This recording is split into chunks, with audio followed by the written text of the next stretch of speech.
일본 판타지 하면 빠질 수 없는 요소 닌자. 현실에서도 존재했다는 그 닌자. 오늘은 닌자에 대해 알아봅시다. 닌자의 현실은 정보 수집이나 암살 같은 일을 하는 간첩, 말 그대로 스파이입니다.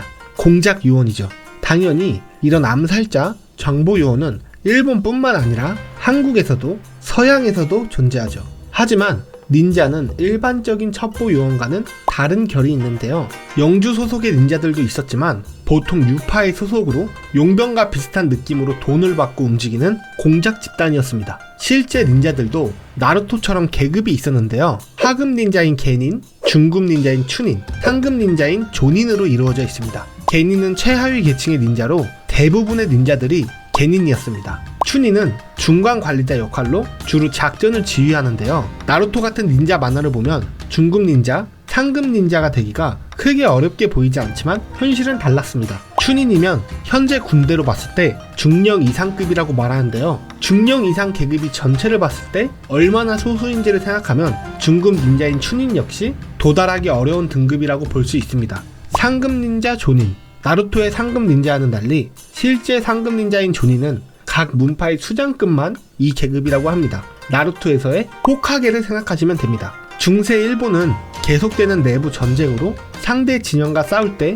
정보가 중요했는데요. 닌자는 주로 전투보다는 이런 정보를 빼오는 작전을 주로 수행했습니다. 그래서 여러 장소를 돌아다녀도 의심받지 않는 행상인으로 위장했다고 합니다. 갑작스런 전투를 하다가 목격자를 전부 철회하지 못하거나 사로잡히게 된다면 새로운 전쟁 명분이 생기기도 하고, 닌자의 경우 유파의 소속으로 이루어져 있기에 유파에도 큰 패를 끼치기 때문이죠. 그렇다고 무기를 들고 다니지 않은 것도 아닙니다. 닌자 하면 생각나는 수리검, 쿠나이, 사슬라 등은 실제로도 닌자들이 사용하는 무기로 보통 적의 추격을 따돌릴 때나 벽을 오르는 발판으로도 사용했다고 합니다. 닌자 하면 빠질 수 없는 인술 역시도 존재했다고 하는데요.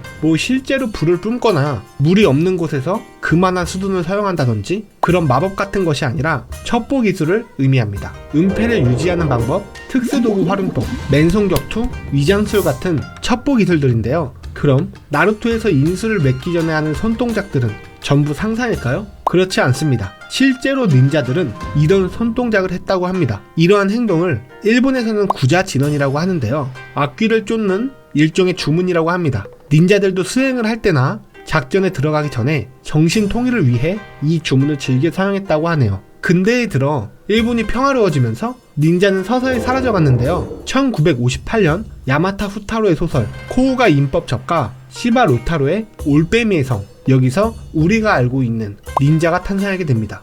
기존의 닌자를 각색해 만든 소설이 큰 인기를 끌자 여러 책들이 등장하고 연극까지 등장하게 됩니다. 점차 발전되어 여러 만화나 애니메이션에서 초동력을 쓰는 닌자들을 보게 된 것이죠. 일본의 미에 대학에서는 닌자 학이 개설되어 석사 과정을 수료할 수 있는데요. 닌자에 관심 있는 연구자에 대해서는 국내외를 막론하고 문호를 개방할 것이라고 하니 닌자를 좋아한다면 한 번쯤 도전해보는 것도 재밌겠네요.